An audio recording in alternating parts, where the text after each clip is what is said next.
hordoftoota galamsuut akkam jirtan nageenyi keenya kan onnee keenya raammadde bakka jirtan maratti onnee keessan keessaa fi jechaa irraantana paarkii Inxooxxoo uffata argamnaa onneen akka agartee kanatti raayii keessa akkatti argamti mogartan magaalaa guddoo Oromiyaati magaalaa guddoo biyya keenya Itoophiyaa taate magaalaan Finfinnee bifa nama ajaa'ibsiisuun akkatti keessa ganna qabxii argamti nutilleen amma asirraa gabbuunee keessa ganna qabna nu wajjin keessa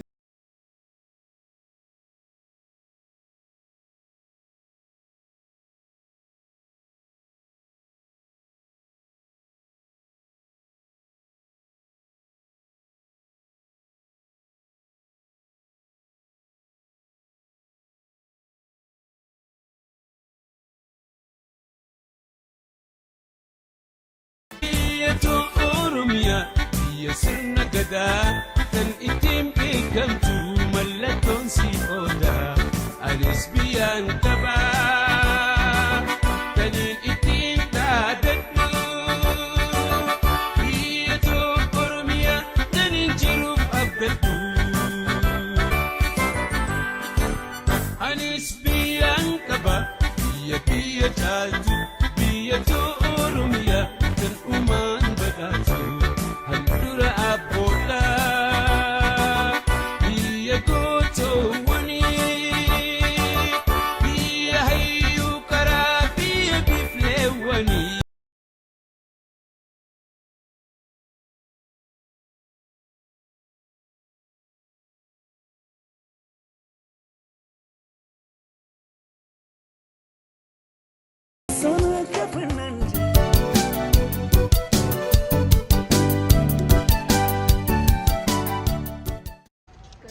Subscribe, share, goda.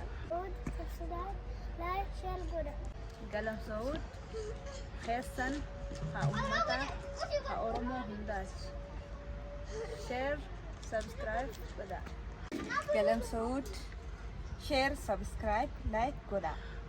Galam Saud, bifa haaraan yaada haaraan of haaromsee dhufaa jira. Meeshaa haaraan yaada haaraan namoota dandeettii adda addaa qabatee dhufaa waan jiruuf subscribe goda, like goda, share goda, comment nuuf goda. Comment kasan nu jajjabeessa waan ta'eef galatooma. Galam Saud subscribe goda.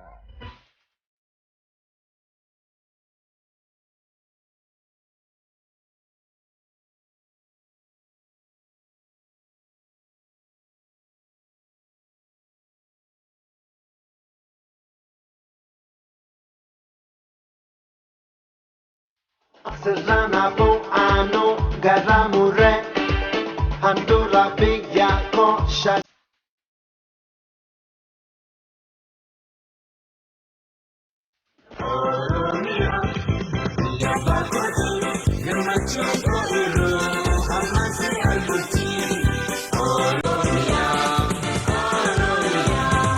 Oromia, biya goota kumantama.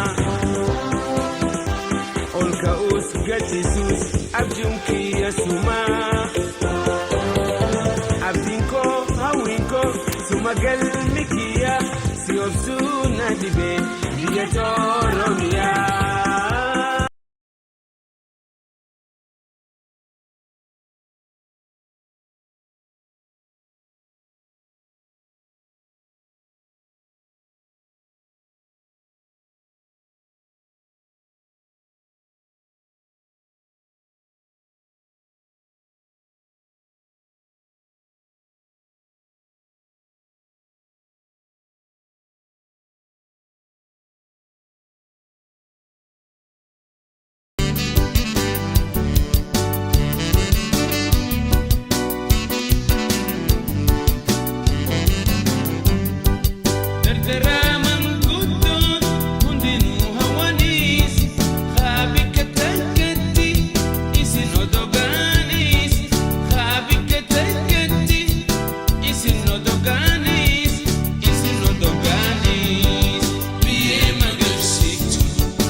Anis biyang keba, biya biya jala.